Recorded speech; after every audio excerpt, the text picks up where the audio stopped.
बिस्मिल्लाहिर्रहमानिर्रहीम। स्टूडेंट्स, हमने chapter 4 start किया था सॉलिड्स एंड लिक्विड्स। उसके अंदर हमने लिक्विड के कुछ इंटरमॉलिक्यूलर फोर्सेस के बारे में देखा था कि लिक्विड के जो मॉलिक्यूल्स होते हैं उनके अंदर इंटरमॉलिक्यूलर फोर्सेस एग्जिस्ट करती हैं। ये वो फोर्सेस हैं जो कि इंडिविजुअल मॉलिक्यूल्स के दरमियान होंगी। अगर दो मॉलिक्यूल हैं, दो डिफरेंट मॉलिक्यूल हैं किसी भी लिक्विड के, तो उनके दरमियान जो फोर्सेस एग्जिस्ट कर रही हैं उन्हें हम इंटरमॉलिक्यूलर फोर्सेस का नेम देते हैं।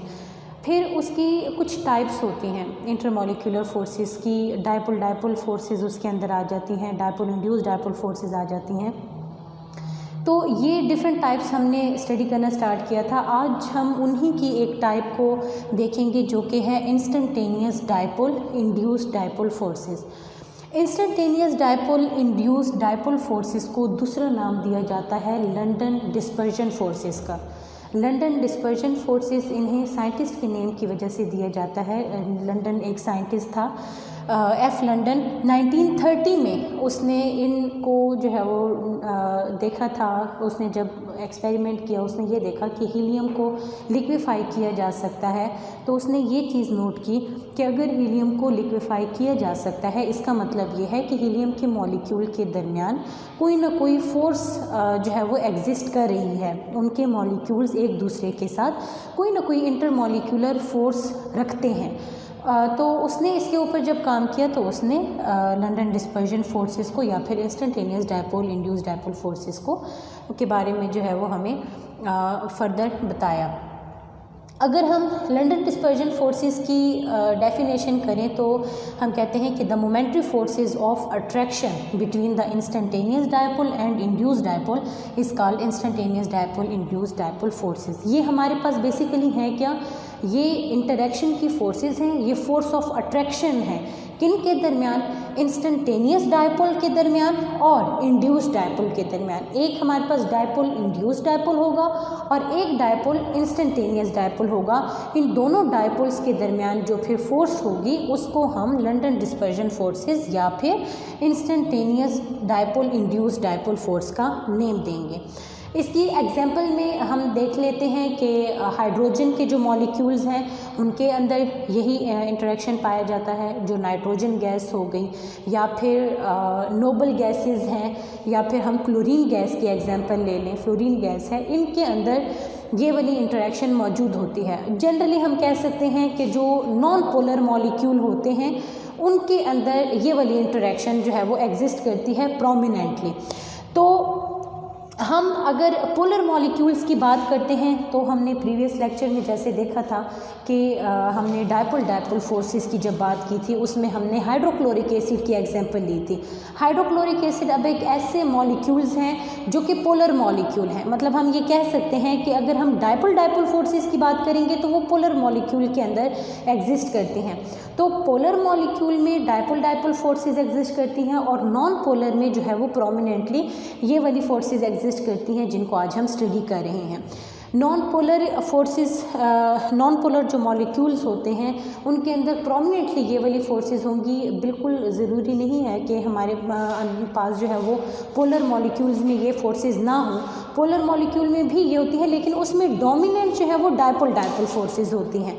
तो इनको हम देख लेते हैं कि इनकी जनरेशन कैसे होती है या फिर ये जो इंटरेक्शन है ये डेवलप किस तरह से होती है। अगर हम बात करें इनकी जनरेशन की या फिर हम इनके मैकेनिज़्म ऑफ जनरेशन की बात करें या फिर इनके डेवलपमेंट की बात करें कि किस तरह से ये इंड्यूस्ड होती हैं, तो सबसे पहले तो हमें दो चीज़ों को समझना होगा।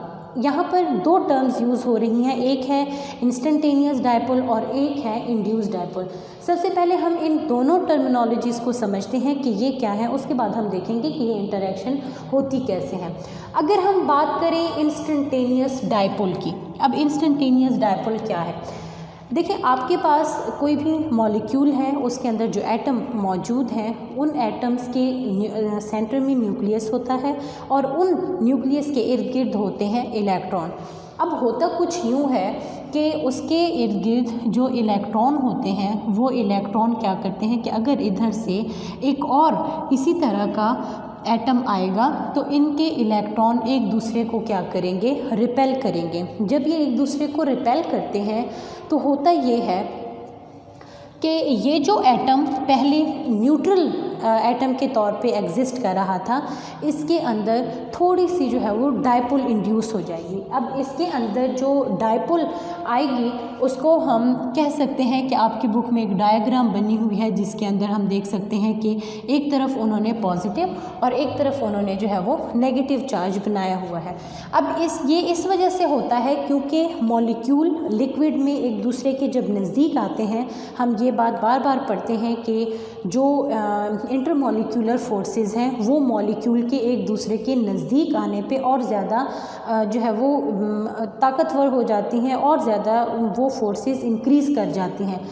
अब इसके अंदर सेम यही केस है कि जब मॉलिक्यूल्स नज़दीक आएंगे, उनके जो एटम हैं उनके इलेक्ट्रॉन्स एक दूसरे को करेंगे रिपेल। जब वो इलेक्ट्रॉन्स एक दूसरे को रिपेल करते हैं तो वहाँ पर स्लाइटली जो वो एटम है वो डायपोल बन जाएगा। उसके पॉजिटिव चार्ज एक तरफ को हो जाएंगे, नेगेटिव चार्जेस जो हैं वो दूसरी तरफ को हो जाएंगे। स्लाइटली से इसके अंदर जो डायपोल प्रोड्यूस होगा उसको हम नाम देंगे इंस्टेंटेनियस डायपोल का। तो इंस्टेंटेनियस डायपोल बेसिकली किस वजह से जो है वो प्रोड्यूस हुआ है, वो रिपल्जन ऑफ इलेक्ट्रॉन्स की वजह से प्रोड्यूस हुआ है। नेक्स्ट हम देख लेते हैं कि इंड्यूस्ड डायपोल क्या है। अब वो डायपोल जो कि एटम्स के इलेक्ट्रॉन ने एक दूसरे को रिपेल किया था, एक दूसरे को अवे भेजा था, दोनों दूर दूर चले गए थे। अब इलेक्ट्रॉन एक तरफ हो जाएंगे, पॉजिटिव चार्ज जो है वो एक तरफ को स्लाइटली आ जाएगा। अब ये वाला जो डायपोल है ये जब एक और न्यूट्रल मॉलिक्यूल के सामने आएगा, उस न्यूट्रल मॉलिक्यूल को ये क्या करेगा, उसके अंदर भी डायपोल की प्रोडक्शन करवा देगा। किस तरह से प्रोडक्शन करवाएगा कि अब ये जो डायपोल आपके पास बना था इलेक्ट्रॉन की रिपल्जन की वजह से, ये जब यहाँ पर एक और एटम यहाँ पर आएगा, उस एटम के जो इलेक्ट्रॉन होंगे उसको ये पॉजिटिव चार्ज क्या कर देगा, ये इसको अट्रैक्ट कर देगा। अट्रैक्ट करने से ये होगा कि जो पॉजिटिव चार्ज है वो इसके इलेक्ट्रॉन को जब अट्रैक्ट करेगा तो नेगेटिव और पॉजिटिव के दरमियान अट्रैक्शन होगी। आप कह सकते हैं कि जो न्यूक्लियस है वो न्यूक्लियस क्या कर रहा है, वो न्यूक्लियस अट्रैक्ट कर रहा है उसके इलेक्ट्रॉन को। तो ये जो हमारे पास मॉलिक्यूल था उसको हम नाम दे रहे थे इंस्टेंटेनियस डायपोल को। ये इस इंस्टेंटेनियस डायपोल ने एक और न्यूट्रल मॉलिक्यूल के अंदर डायपोल प्रोड्यूस करवाया, उस डायपोल को हम नाम देंगे इंड्यूस्ड डायपोल। इंड्यूस्ड का मतलब होता है किसी चीज़ के अंदर कोई चीज़ दाखिल करवाना। अब पहले ये वाला जो मॉलिक्यूल था, ये वाला जो एटम था वो न्यूट्रल था, उसके ऊपर कोई चार्ज नहीं था, लेकिन जब इस डायपोल के पॉजिटिव सेंटर ने, न्यूक्लियाई ने अट्रैक्ट किया उसके इलेक्ट्रॉन को, उस वक्त क्या हुआ कि यहाँ पर अट्रैक्शन की वजह से उसके अंदर भी डायपोल की प्रोडक्शन हो गई। डायपोल का मतलब क्या है, दो पोल्स बन जाना। तो अब दोनों के जब दो दो पोल्स बन गए हैं, अब इनके दरमियान पॉजिटिव का इस नेगेटिव के दरमियान डॉटेड लाइन से एक इंटरेक्शन शो की हुई है आपकी बुक में। उस इंटरेक्शन को अब हम नाम देंगे कि ये फोर्स ऑफ अट्रैक्शन क्या कहलाएगी, ये instantaneous dipole induced dipole force कहलाएगी। कि पहले इंस्टेंटेनियस डायपोल बना, फिर उसने एक और न्यूट्रल मॉलिक्यूल के दरमियान डायपोल को इंड्यूस करवाया और फिर दोनों में जो इंटरेक्शन बनी उसको हम instantaneous dipole induced dipole force का नेम देंगे। अब ये जो आपके पास है, आप सिंपल वर्ड में ये कह सकते हैं कि instantaneous dipole repulsion of electron की वजह से होती है, और जो इंड्यूस्ड डायपोल होता है वो attraction between the instantaneous dipole and electron of the other molecule, के दूसरे मॉलिक्यूल के जो इलेक्ट्रॉन होंगे उनके दरमियान जब इंटरेक्शन होगी तो उसके अंदर डायपोल इंड्यूस हो जाएगा और फिर इन दोनों के दरमियान अट्रैक्शन डेवलप हो जाएगी। अगर हम इन इंटरेक्शन की बात करें तो ये कोई परमानेंट इंटरेक्शन नहीं है। इस आपने डेफिनेशन में भी देखा कि ये जो फोर्सेस हैं ये मोमेंट्री फोर्सेस हैं।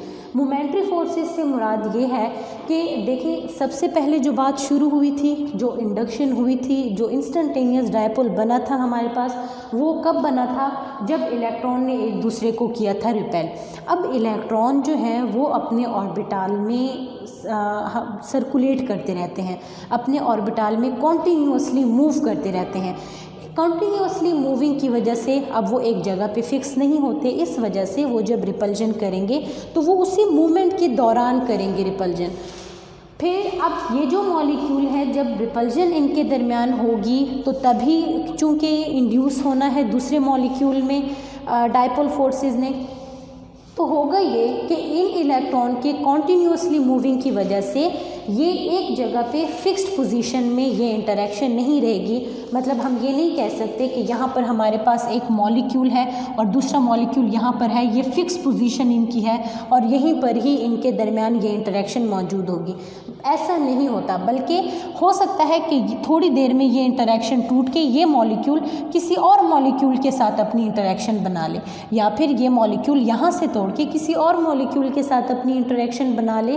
तो ये जो इंटरेक्शन है ये कुछ ही मोमेंट्स के लिए होती हैं, कुछ ही लम्हों के लिए होती हैं, लेकिन एक लम्हे में ये दो मॉलिक्यूल बनाएंगे जो, तो दूसरे ही लम्हे में वो दोनों मॉलिक्यूल एक दूसरे के साथ तोड़ के किसी और मॉलिक्यूल के साथ अपनी इंटरेक्शन जो है वो बना लेंगे। तो इस तरह से ये टूटती और बनती रहती है। इस वजह से हम इसको कहते हैं कि ये जो इंटरेक्शन है ये डायपोल फोर्सेस की निस्बत वीकर होती है, कमज़ोर होती हैं ये फोर्सेस। उसके बाद अगर हम बात करें कि ये कौन से मॉलिक्यूल में एग्जिस्ट करती हैं, तो ये बेसिकली एग्जिस्ट करती हैं ऑल टाइप ऑफ मॉलिक्यूल में। देखिए, अगर हम पोलर की बात करें, अगर हम नॉन पोलर की बात करें, नॉन पोलर में जैसे हमने हीलियम की बात की, अब हीलियम के अगर हम एटम की बात करेंगे या फिर अगर हम हीलियम मॉलिक्यूल की बात करें, तो हीलियम मॉलिक्यूल में क्या होता है, उसके अंदर आपके पास जो एक हीलियम का एटम है उसमें अपना उसका डुप्लेट कंप्लीट होता है, उसके ऊपर कोई चार्ज नहीं होता, वो एक नॉन पोलर मॉलिक्यूल है। इसी तरह से अगर हम आप जो है वो बात कर लें नाइट्रोजन गैस की, N2 की बात कर लें, या फिर बाकी और नोबल गैसेस हैं, आप उनकी एग्जांपल ले लें, तो इन सब में आप देखें कि उनकी पोलैरिटी मौजूद नहीं है, नॉन पोलर है, नॉन पोलर मॉलिक्यूल हैं। उनके अंदर ये जो फोर्स ऑफ अट्रैक्शन है ये मेनली प्रोमिनेंटली जो है वो एग्जिस्ट करेगी। इसमें होगा ये कि हम कह सकते हैं कि अगर हम प्रोमिनेंट वे में बात करें तो ये नॉन पोलर में एग्जिस्ट करेंगे, अदरवाइज़ ये पोलर और नॉन पोलर दोनों में होते हैं। लेकिन पोलर में चूँकि हम इस फोर्स की बजाय हम डायपोल फोर्सेस को ज़्यादा तरजीह देते हैं और वो ज़्यादा प्रोमिनेंट होती हैं, तो हम कह देते हैं कि ये बेसिकली नॉन पोलर में है। वैसे ये दोनों तरह के मॉलिक्यूल्स में होंगी, पोलर में भी और नॉन पोलर में भी, क्योंकि देखें एटम्स जो हैं वो दोनों में होंगे। जैसे आप हाइड्रोक्लोरिक एसिड के एग्जांपल लो, तो हाइड्रोक्लोरिक एसिड में भी अब हाइड्रोजन के एटम हैं तो उनके भी न्यूक्लियस और इलेक्ट्रॉन्स तो हैं। इसी तरह से आप क्लोरीन को देखो तो जो क्लोराइड आयन है उसके अंदर भी अपना न्यूक्लियस भी है और उसके इलेक्ट्रॉन्स भी रिवॉल्व कर रहे हैं, तो उसके अंदर भी ये इंडक्शन हो सकती है, ये वाली फोर्सेस एग्जिस्ट कर सकती हैं। लेकिन वहाँ पर जो प्रोमिनेंट फोर्स आ जाती है वो डायपोल फोर्स आ जाती है। जबकि नॉन पोलर में चूँकि डायपोल तो वैसे तो डायपोल की फॉर्मेशन नहीं होती, वो एक नॉन पोलर मॉलिक्यूल है, वहाँ पर पॉजिटिव नेगेटिव पोल नहीं बनते, तो उसमें इस तरह की इंडक्शन और इंस्टेंटेनियस डायपोल के दरमियान जब इंटरेक्शन होती है, फोर्स ऑफ अट्रैक्शन डेवलप होती है, तो फिर हम कहते हैं कि इसमें ये वाली लंडन डिस्पर्जन फोर्सेस एग्जिस्ट कर रही हैं। इसके अलावा आपके पास एक डेफिनेशन दी गई है पोलराइजेबिलिटी की।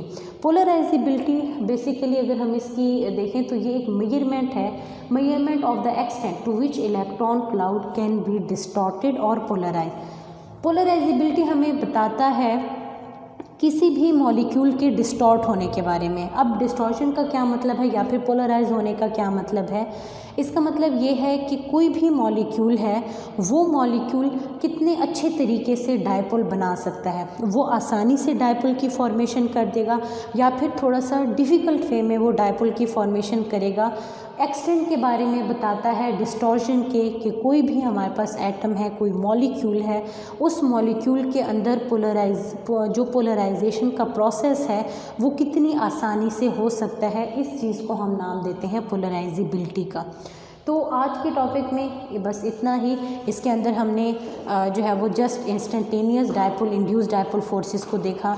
इंशाल्लाह ताला नेक्स्ट लेक्चर में हम देखेंगे उन फैक्टर्स के बारे में जो कि इन फोर्सेस को इफ़ेक्ट करती हैं। Thank you.